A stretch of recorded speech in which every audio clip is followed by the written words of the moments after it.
Bonjour à tous. Nous sommes jeudi et il pleut des cordes en tout cas sur le ciel de Douala. Vous aurez l'occasion, pour ceux qui habitent hors d'ici, vont certainement savoir quel type de pluie en tout cas tombe sur la capitale en ce moment. Alors, mais on parle de la presse disponible en kiosque ce matin. La Nouvelle Expression parle de situation sociopolitique avec la pression de Paris sur Yaoundé. Le gouvernement français assure et insiste donc auprès du chef de l'État, du président de la République, afin qu'il y ait donc un dialogue politique inclusif au Cameroun dans les meilleurs délais. C'est en page 3 du journal La Nouvelle Expression de ce matin. Le journal parle également des relations. Mancho BBC n'est pas mort. Le réseau de défenseurs des droits humains en Afrique centrale affirme que ces derniers et certains autres détenus sont donc en vie. Mais en tout cas, c'est dans le journal de la page 6 à la page 7, tout un dossier. On parle aussi de la CAN 2021. Le Cameroun sous pression. L'Algérie s'est dit disposée donc à accueillir cette compétition au cas où le Cameroun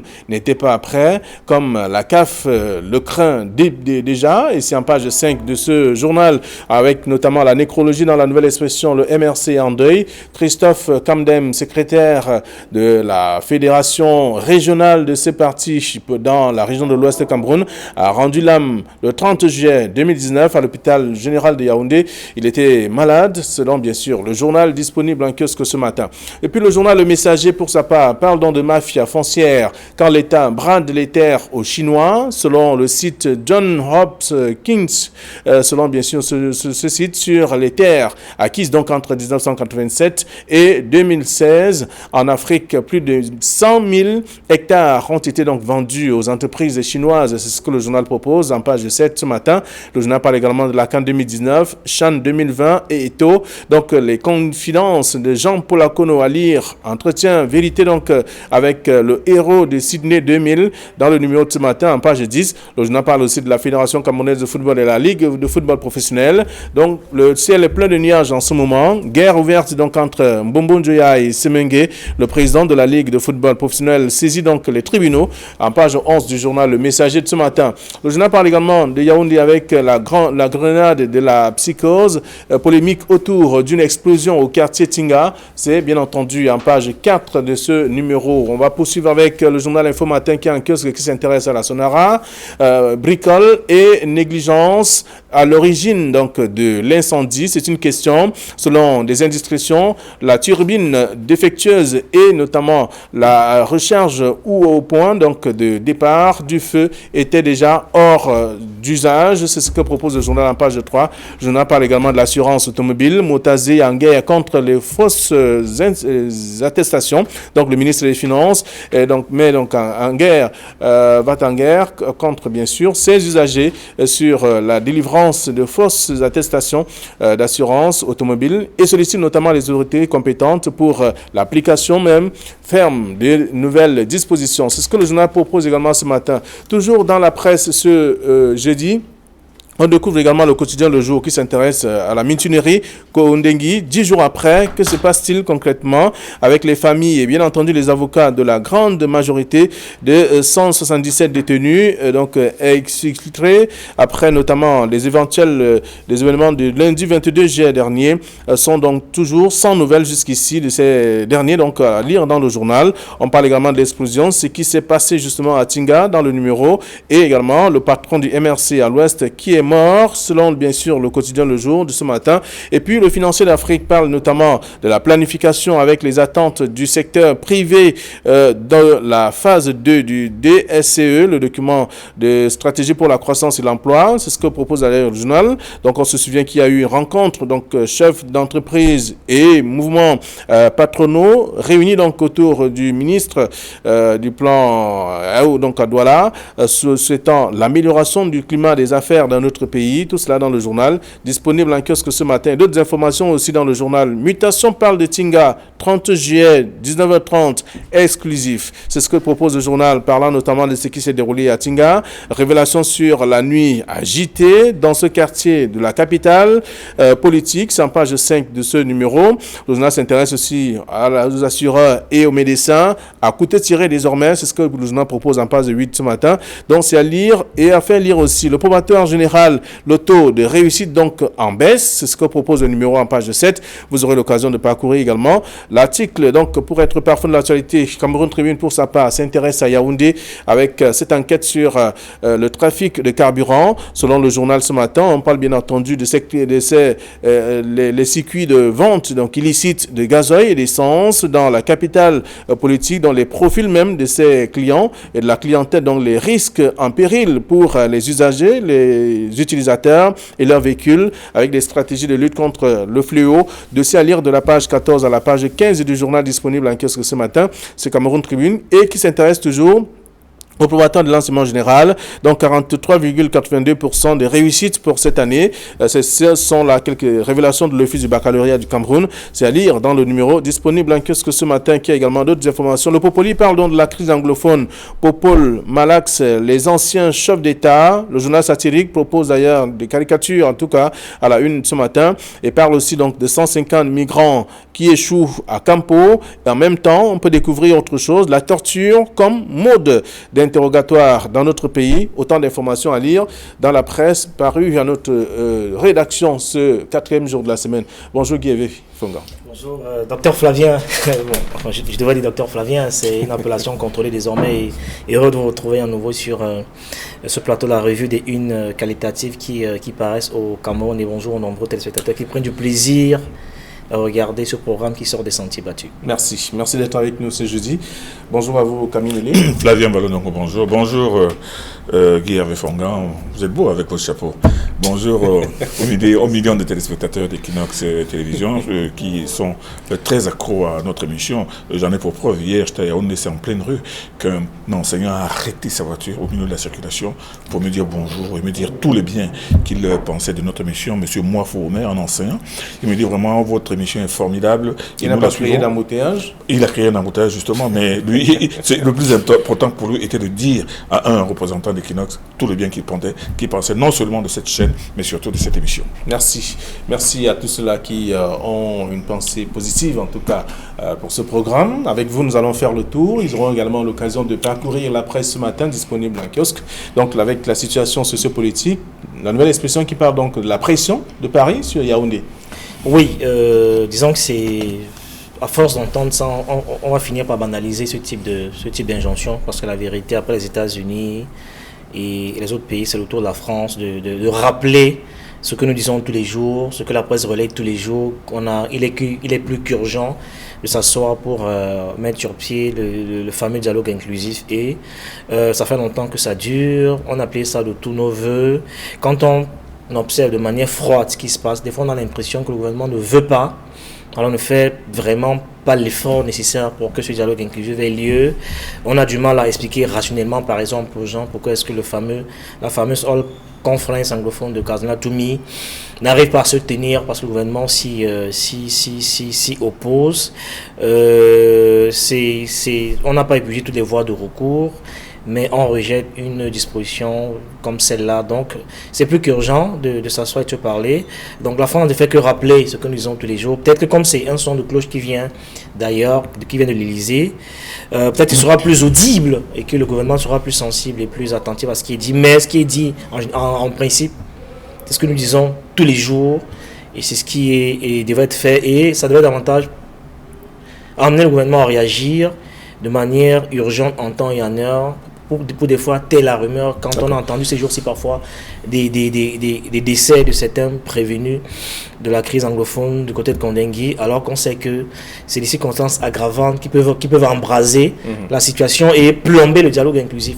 Donc il serait de bon temps que le gouvernement soit plus réactif et plus à même de prendre ses responsabilités et d'initier véritablement ce dialogue. À la suite de tout ce qui est dit, parlant de la situation sociopolitique au Cameroun, la pression de Paris sur Yaoundé, Camille Nélé, le gouvernement français assure et insiste même auprès du chef de l'État pour qu'il y ait ce dialogue inclusif.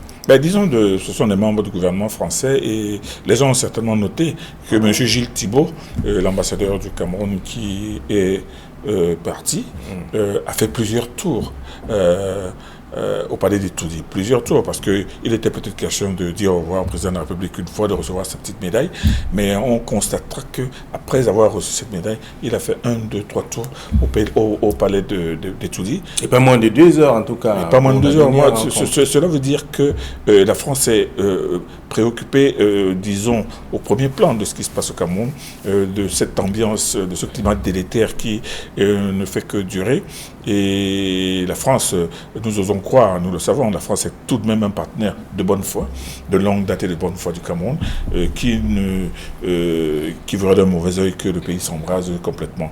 Mais moi je pense que et la France et tous ces pays de bonne foi, tous ces amis de bonne foi du Cameroun, qui s'émeuvent de ce qui se passe en France, de ce qui se passe dans notre pays, je veux dire, sont des pays qui ne comprennent pas aussi beaucoup comment le gouvernement tarde tant à passer à ce fameux dialogue dont le Premier ministre a parlé il y a plusieurs semaines déjà, mais qui ne nous donne pas l'impression d'évoluer beaucoup. On s'attendait au moins à des actes positifs, à des appels, à des réunions formelles ou informelles, mais du moins des réunions susceptibles de rassurer les gens sur la volonté du gouvernement de faire asseoir les gens. Il est vrai que ce n'est pas parce que les gens se sont assis que les balles auront fini de crépiter du côté du sud-ouest et du nord-ouest, parce que au-delà des sécessionnistes, vous savez très bien qu'il y a des bandes armées qui évoluent pratiquement en solo. Mais ce qui est le plus important et susceptible de décrisper un peu plus et davantage de climat social, c'est effectivement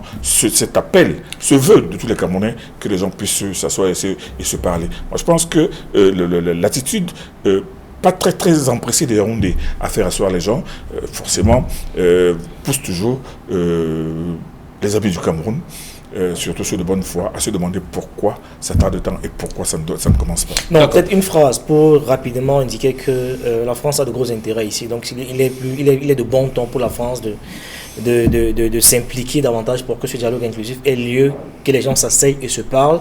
Voyez-vous, par exemple, le doyen parlait de l'insécurité. Aujourd'hui, la zone du Mungo est quasiment invivable. Moi qui suis quasiment né là-bas, donc je crois je peux vivre ça dans ma chair. C'est les zones et ce n'est pas un secret que de dire ici que par exemple la banane camerounaise appartient aux Français. Il s'est produit essentiellement du côté de Djombe Peña. Aujourd'hui, il y a un taux d'insécurité là-bas qui est totalement indescriptible et c'est un gros manque à gagner pour la France. Et aujourd'hui, les populations là-bas vivent la peur dans le ventre parce que les Amazoniens ont envahi tout le coin. D'ailleurs, Equinox a fait une série de reportages sur le sujet dans la région du Mungu. On voit bien qu'il était plus qu'urgent pour la France de monter au créneau pour tirer la sonnette d'alarme. En tout cas, nous voulons tous la paix. C'est ce que la France essaie également de. Vu que la banane camerounaise est française, donc. D'accord.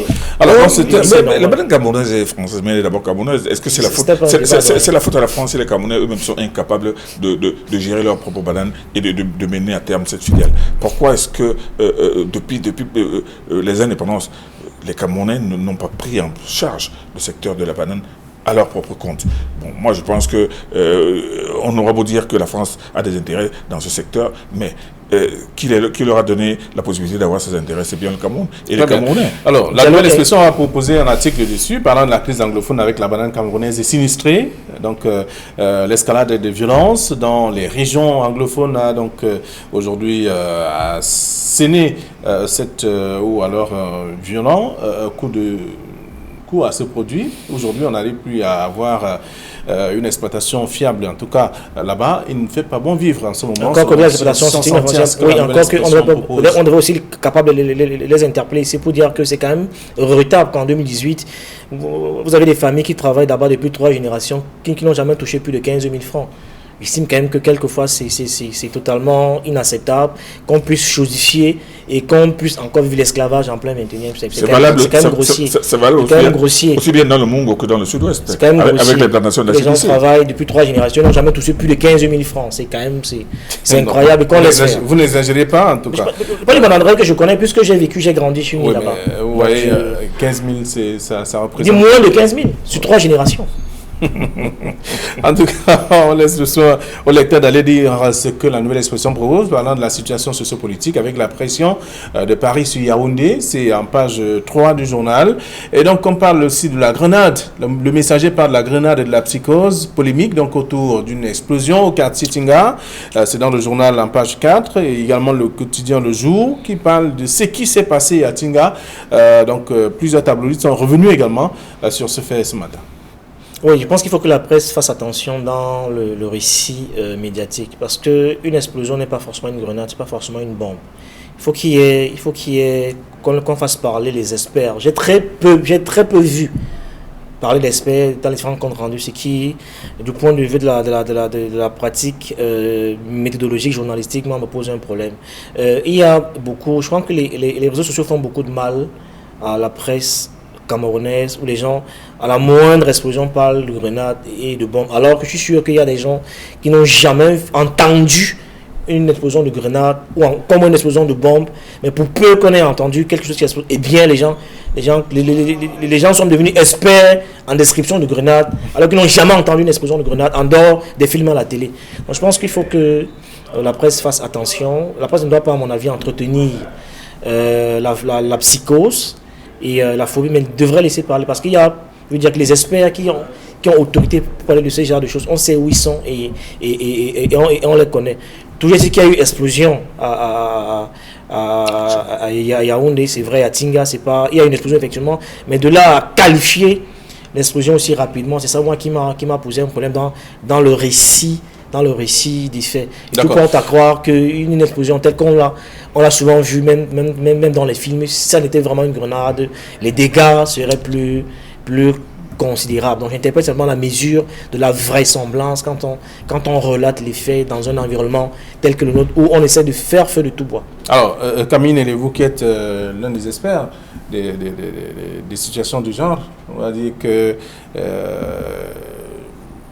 Hervé estime que ce n'est pas une grenade, ce n'est pas une bombe. En tout cas, ça peut être autre chose que ce qu'il a cité. Je vous signale que j'étais à Yaoundé dans la nuit d'avant-hier hier, et quand cet incident s'est produit, immédiatement, et Guy avait fait un peu bien de parler des réseaux sociaux, dans les réseaux sociaux a circulé une nouvelle tout simplement alarmante.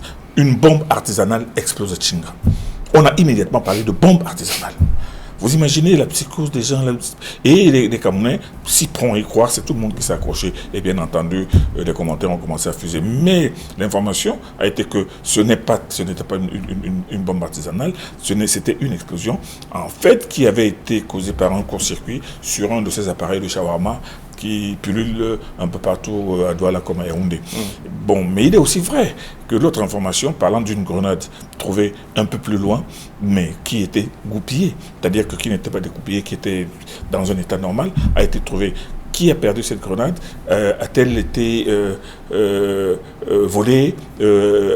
Avait-elle... Bref, on peut se poser toutes sortes de questions. Une enquête a été ouverte immédiatement par la CIVIL au sujet de cette grenade dont on déterminerait forcément et facilement l'origine. Mais toujours est-il que cette information d'une explosion à Yaoundé, bien évidemment, on peut s'attendre à ce que cela suscite une sorte d'émoi, une sorte de panique, même à la limite, en se disant que si déjà ça arrive à Yaoundé, ça veut dire que la situation est grave, et même, ça peut même donner des idées à certaines autres personnes. Mais toujours est-il que ce qui s'est passé à Yaoundé il y a 2 jours n'était qu'un accident, banal. Banal, disons qu'un accident certes spectaculaire, mais... Est-ce que le titre de mutation de ce matin exagère un peu, explosif? Il exagère un peu. Il aurait pu être un peu plus mesuré dans la présentation de cet incident. C'est pas à moi de proposer des titres, mais disons que il aurait pu trouver un titre un peu moins alarmiste et un peu moins effrayant. Non, le trait est un peu forcé. Je veux dire qu'en mutation et coutumier. Non, c'est vrai que c'est le jour qui nous a souvent habitués avec des titrailles incendiaires. Donc, mutation aussi, mais non, mais c'est un peu exagéré. Le trait est forcé. C'est un secret de Polichinelle. Donc, c'est peut-être. Ce n'est pas moins explosif que. Voilà, ce n'est pas plus explosif que ce qu'on a eu à avoir comme incident depuis au moins ces 6 derniers mois avec la crise anglophone, alors Boko Haram. Donc, ça ne sert à rien de jeter de l'huile sur le feu, d'attiser la Bresse inutilement. C'était un banal incident provenant d'une machine à fabriquer des shawarma, etc. Ça peut arriver, évidemment, ça peut arriver. Mais sauf que comme on est dans un contexte où les gens visent la peur dans le ventre, ce type d'incident peut provoquer des dégâts totalement incalculables, les dégâts collatéraux que personne ne peut mesurer après. Donc on devrait avoir le sens de la mesure quand on relate les faits et quand on informe l'opinion. Il fait parler des experts, bien entendu. Évidemment. Alors, donc, on peut lire dans le journal Mutation Explosive, parlant de ce qui s'est déroulé à Tinga le 30 juillet dernier, donc à 19h30, le journal relate un peu ce qui est arrivé ce jour-là, le quotidien Le Jour, ce qui s'est passé à Tinga, et en même temps, le quotidien Le Messager parle donc de la grenade, de la psychose, polémique autour d'une explosion au quartier Tinga, autant d'informations, autant de traitements, en tout cas, que vous aurez à parcourir ce matin. Alors, autre chose, la une de le quotidien Le Jour, mutinerie, Kondengui, 10 jours après. Aujourd'hui, on parle bien sûr des familles et des avocats, la majorité en tout cas des 170 personnes ou détenus donc exfiltrés qui n'arrivent pas toujours à être au courant de leur existence. Où se trouvent ces derniers exactement? Personne ne sait où ils sont. Et j'ai dit à l'entame de ce programme que c'est malheureusement des circonstances aggravantes qui peuvent révéler ce que le gouvernement n'est pas en train d'envoyer des signaux clairs de dialogue inclusif et d'apaisement, parce qu'on a du mal à comprendre que déjà premièrement vous avez une vague de personnes qui a été arrêtée, certains ont été libérés et pas d'autres, sans qu'on dise exactement pourquoi on les a libérés. Aujourd'hui, les gens ont passé 6 mois en prison, ils sont ressortis sans savoir pourquoi ils avaient été arrêtés. Il y en a qui sont restés en prison, on ne sait pas pourquoi ils sont encore en prison, on ne leur dit rien et on ne dit rien à l'opinion nationale. Voilà des gens qui sont déportés après l'incident, on ne sait pas où ils sont, ils n'ont pas des visites de personnes. C'est les indicateurs, c'est les signaux qui peuvent, j'allais dire, davantage assombrir le tableau et laisser croire que le régime n'envoie pas des signaux clairs d'apaisement et de dialogue. Parce que quand on parle de dialogue inclusif, c'est tout ça en fait.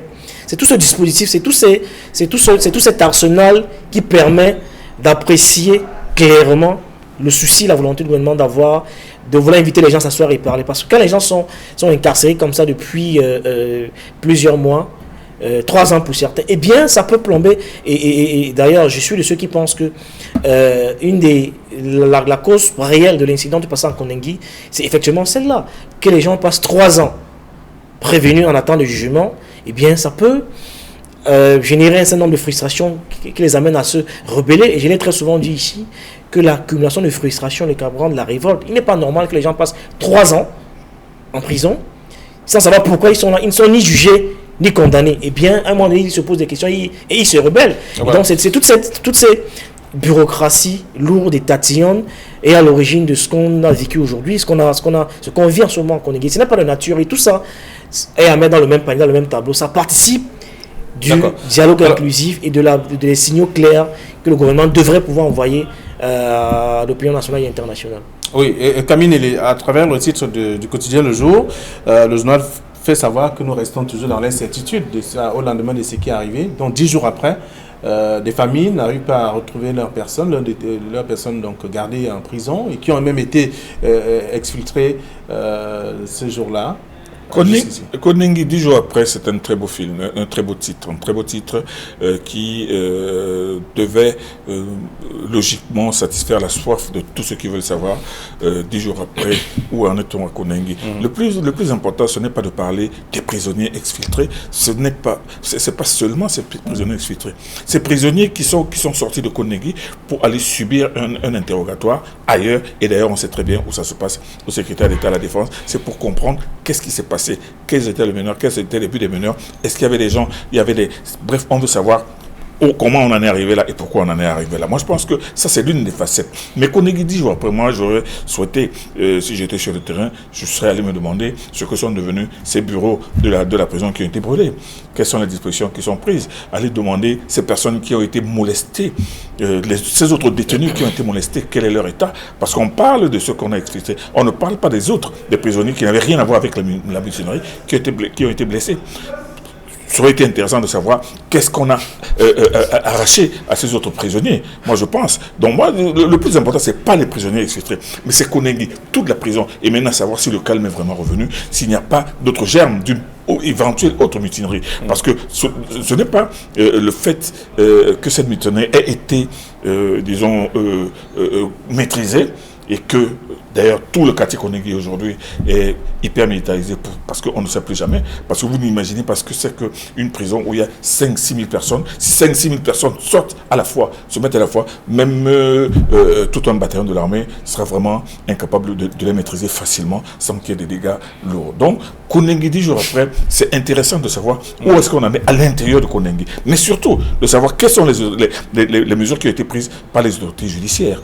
Parce que hier, dans les réseaux sociaux, a circulé un message porté qui a fuité provenant du ministère de la Justice, à travers lequel le ministre d'État demande au chef de cour de lui donner des propositions en vue de l'accélération des procédures judiciaires. Ce n'est pas ça. C'est pas ce qu'on attendait de lui. En réalité, cette mesure devait être prise beaucoup plus avant.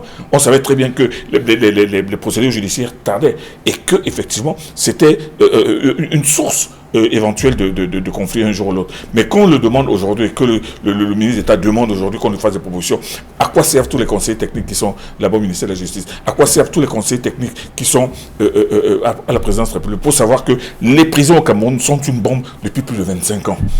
Donc moi je pense aujourd'hui que Konengi 10 jours après, oui, il faut qu'on se demande comment ça se passe là-dedans, qu'est-ce qui est en train d'être fait pour ramener le calme définitivement, et maintenant la situation de ces personnes qu'on a sorties pour... Non, les familles cherchent les leurs également, il faut comprendre mais savoir où... Mais ces familles savent très bien que toutes ces personnes sont au secrétaire d'État. Notamment pas dans une sorte de sensiblerie, en réalité, qui fait qu'on focalise le regard sur un côté, mais qu'on ne regarde pas sur les autres. Les familles de ceux qui ont été blessés ne peuvent pas s'inquiéter sur leur sort. Donc moi je pense que... On sait où cela se trouve. On sait, mais le Konengi 10 jours après, il faut qu'on sache un peu de tous les côtés ce qui s'est passé. Moi, c'est mon point de vue. Et si moi, j'étais encore journaliste de terrain, c'est ce que j'aurais cherché à savoir, mais pas que chercher à savoir que 10 jours après, où sont les personnes exfiltrées. Moi, je pense que c'est un peu réducteur. Non, je comprends que le doyen se soucie de l'état de santé des prisonniers de luxe. Non. De tout le monde. Non, vous faites de la provocation, Guy. Non, je comprends. C'est normal de vous en soucier, c'est normal. Non, vous en souciez. Non. Mais seulement, je veux dire que le rôle de la presse, c'est de relayer aussi une information qui intéresse toutes les informations, oui, mais le plus grand nombre et de servir l'information pour le plus grand nombre, évidemment. Et le plus grand nombre, à mon sens aussi, n'a pas accès à la bonne information. C'est-à-dire où se trouvent les prisonniers exfiltrés de la prison. Pour ceux qui ont été placés pendant l'incident, on sait exactement où ils sont. Et si le pire était arrivé, on l'aurait su de toute façon. On sait exactement où ils sont. Je veux dire qu'ils reçoivent de la visite. Ils sont pris en charge par l'État, disons-le ainsi. Et le même État, évidemment, va reconstruire une autre bibliothèque. C'est pas le plus compliqué. Mais le plus compliqué ici, pour l'opinion, pour la masse, pour les plus nombreux Camerounais que nous sommes, c'est de savoir où sont ces personnes à qui personne n'a accès. Et vous n'allez pas demander aux gens de devenir tous des chrétiens, des croyants, c'est-à-dire de croire sans voir. On nous a dit qu'ils sont aussi, mais personne ne les a vus. Personne ne sait s'ils sont effectivement où ils partent, on ne sait pas où ils sont. Et donc il est normal que les gens s'inquiètent et que la presse remette cette problématique sur la table pour mettre davantage de la pression sur les dirigeants. On a dit qu'ils sont là-bas, mais personne ne les a vus. Contrairement aux prisonniers de luxe, on sait où ils sont, où ils reçoivent la visite, donc c'est pas pareil. Oui, mais Guy, ce n'est pas une raison pour... La presse est la voix des sans-voix. Guy Hervé, ce n'est pas une raison pour commencer à soliloquer ou à... Personne ne sait où ils sont, puisqu'on les a pas vus. Non. On les a pas vus. Non, je dis, ou à s'assurer que certains sont morts. D'ailleurs, vous avez vu, je crois... Puisqu'on ne les voit pas. Je crois que c'est la nouvelle expression même qu'on dit que Manchu Bibixi n'est pas mort. Parce que la semaine dernière, il y a des rumeurs qui ont circulé dans les réseaux sociaux selon lesquelles Manchu Bibixi serait mort et d'autres seraient morts. Moi, je pense que cette façon de toujours grossir démesurément certaines informations ne sert pas le public. Vous-même, vous le dites souvent. Et moi, je pense que dans une situation comme celle-là, il faut pouvoir rester froid et donner l'information. Ne pas seulement focaliser sur les gens qui, en réalité, vous savez très bien qu'ils étaient au cœur de cette manifestation. Et c'est pour ça qu'on les a sortis de là pour comprendre. C'est pas pour les condamner davantage. C'est pas pour mais c'est d'abord comprendre. Et pourquoi, et surtout éviter qu'une autre éventuelle bombe de cette nature explose Ça à fait l'intérieur de la 10 jours. prison. Parce qu'il n'y a pas que, il y a pas que Savoir ces où ils personnes. sont. Il faut savoir que, oui, mais justement, ça fait, mais une enquête de cette nature ne prend pas 2 ou 3 jours. Ce sera trop expéditif. Mais ce qu'il faudrait savoir, mais vous posez pas la question de savoir ces personnes qui ont été grièvement blessées, par exemple le Premier ministre Inoni Ephraim, qui n'avait rien à voir avec la mutinerie. Vous savez dans quel hôpital il est, dans quelle situation il se trouve. Moi, je pense qu'il faut poser des questions sur toute leur facette, pas seulement sur le côté peut-être sensationnel. Bravo, doyen. Une dernière phrase, juste rapidement pour dire que ce qui se passe, il parle d'information, il fait bien de le rappeler ici. Je viens croire que ce qui détient l'information, c'est le gouvernement, l'information officielle vient de là, et l'information tue la rumeur. C'est parce qu'on ne dit rien que les gens ont l'impression, ont supposé la mort de Manchou BBC, parce qu'il n'y a pas quand vous prenez le communiqué du ministre après l'incident de Koningui, mais c'est d'une platitude académique. On n'a jamais rien vu d'aussi aérien. On ne dit rien sur les prisonniers, combien ils étaient, où ils sont. Vous voulez que les gens retiennent quoi quand ils se communiquent, mais rien du tout. Le communiqué ne nous informe pas sur ce qui se passe. Combien de prisonniers ont été déportés? Qui sont-ils? Ils sont combien? Puisqu'on les connaît, ils sont où? Ils sont combien? Rien du tout, mais c'est une platitude infernale. Donc on ne peut pas empêcher les gens de s'étonner quand on a un communiqué qui ne nous apprend rien, qui ne nous informe pas. C'est normal qu'on connaisse ce genre de choses. Alors, donc, le quotidien, le jour propose donc ce matin, mutinerie, Koningui 10 jours après. Qu'est-ce qu'on devrait comprendre? Vous aurez l'occasion de parcourir le journal. Et même si la nouvelle expression parle de révélation avec Manchou BBC, qui n'est pas mort, c'est le réseau des défenseurs des droits humains en Afrique centrale qui affirme que ces derniers et certains autres détenus sont donc en vie, mais 3 points de suspension. De toute façon, vous aurez l'occasion. C'est tout un dossier à lire également dans le journal La Nouvelle Expression. Alors, autre chose, je vous propose la une de Cameroun Tribune qui parle de Yaoundé, enquête sur le trafic de carburant. Vous comprenez bien que le phénomène revient en force. Le carburant qui se vend à tous les niveaux. Il y a une belle image avec un gros porteur juste à côté et on sert du carburant dans les... Oui, mais je crois que c'est un écran de fumée, hein. C'est un commerce qui ne peut pas prospérer. Vous savez comment le gouvernement a arrêté le commerce du zozois. Et donc, quand les intérêts sont en jeu, le gouvernement met tout ce qu'il faut pour stopper l'hémorragie. Je pense que ça ne peut pas prospérer, ça ne mettra pas long feu. Le gouvernement sait exactement ce qu'il faut faire pour arrêter ce trafic de carburant là. Parce qu'ils ont fait la même chose, évidemment, quand il s'agissait du zozois. Donc, pour moi, en fait, ce n'est qu'un épiphénomène. Quand les intérêts réels du gouvernement vont être attaqués, contrairement au laisser-aller qu'ils ont laissé prospérer dans le secteur de la musique, notamment la piraterie, parce que ça ne leur rapportait pas grand-chose, eh bien, ils seront arrêtés le trafic du carburant, puisque ça attaque directement l'intérêt du gouvernement. Donc, en réalité, pour moi, c'est pas... Ok, Camille, vous prononcez sur le sujet. Cameroun Tribune, le titre de ce journal, enquête sur le trafic de carburant. Le phénomène reprend. Guy Hervé Fongang a tout dit, mais moi je pense que Cameroun Tribune gagnerait par exemple à faire une enquête sur les faux médicaments qui emplissent les carrefours, qui tuent les gens par fournée chaque jour. Le commerce on appelle ça quoi, des médicaments de la rue, ça serait un dossier franchement beaucoup plus intéressant que sur le trafic des oiseaux, qui est un phénomène absolument marginal et pour lequel, qui comme l'a dit Guy Hervé Fongang, fera long feu. Il y a des sujets sociaux suffisamment importants. Il y a un SAM, il y a bien entendu la... Bien une SAM, mais SAM, ça a été... vous comprenez bien que c'est le risque de manipuler le carburant par des mains inexpertes, comme si... Flavien Valou-Nyongo, le SAM, vous savez très bien comment ça s'est passé. C'est un train qui a déraillé, le carburant s'est mis à se déverser et les gens ont commencé à venir ramasser pour emmener chez eux. Mais vous savez très bien que la SCDB, et aussi bien du côté de la SDP, du côté de Yaoundé, il y avait un trafic illicite qui, en réalité, ce n'est pas du faux carburant. C'est du carburant qui vient de la SDP. C'est-à-dire que ces camions qui viennent s'approvisionner ont trouvé le moyen de pouvoir vendre un peu de carburant à des personnes qui habitent tout à côté et qui revendent ce carburant.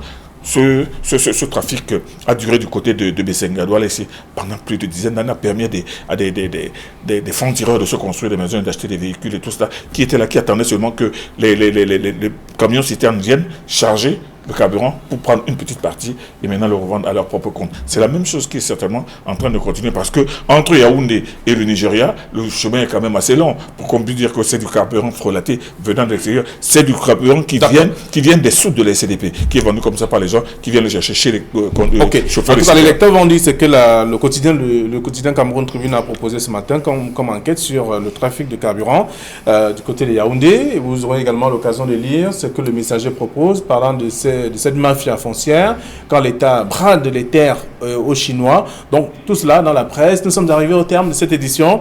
Merci, bonne journée à vous et bon retour à vos différentes rédactions. Demain, ce sera la dernière de la semaine. Bonne journée à tous.